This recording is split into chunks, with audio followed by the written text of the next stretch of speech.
Bonjour, moi c'est Adrien, je suis animateur culture et loisirs pour les provinces du Brabant wallon et du Hainaut chez Éclat. Aujourd'hui c'était une activité découverte de l'escrime et plus particulièrement de l'handi-escrime. On a combiné l'escrime en déficience visuelle ainsi que l'escrime, l'handi-escrime en chaise.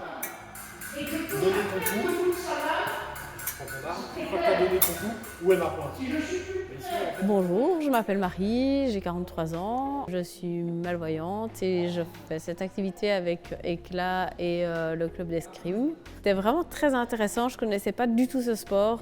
J'ai trouvé ça très sensoriel et il faut être vraiment bien attentif au mouvement de l'autre et au fait de se prolonger dans l'épée. Le fait, moi je trouve, d'avoir le casque sur la tête, ça feutre les bruits et ça diminue les sensations au niveau facial, donc pour se repérer dans l'espace et tout ça, ça complique quand même les choses.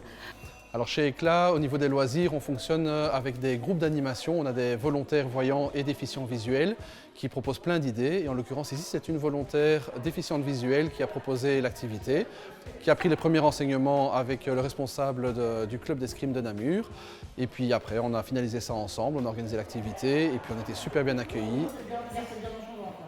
Donc il faut reculer un petit peu pour mettre la touche. Vous faites chacun dans votre tour. Je passe chez vous, c'est la même chose. Bonjour, donc je m'appelle Thierry Pochet, je suis maître d'armes. Et ici, depuis 15 ans maintenant, je m'occupe des PMR, depuis plusieurs années aussi des non-voyants, mais pas au sein du club les non-voyants et malvoyants. On est obligé de faire ça sous forme de journée ou de demi-journée de découverte.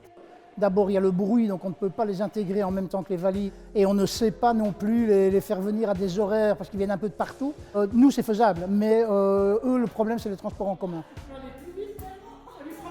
S'il y a un adversaire plus proactif, c'est plus facile que si c'est un adversaire qui met moins de résistance, parce que c'est aussi la résistance de l'autre qui donne des informations sur où il est. Si la personne se laisse plus aller, on sait moins se situer, je trouve. Voilà, donc ça, c'était un peu plus ma difficulté. Et l'air de rien, c'est physique, il faut rester le bras tendu, là, faut quand même mettre de la force, il faut esquiver, enfin voilà, donc ça n'a l'air de rien, mais c'est quand même c'est sportif.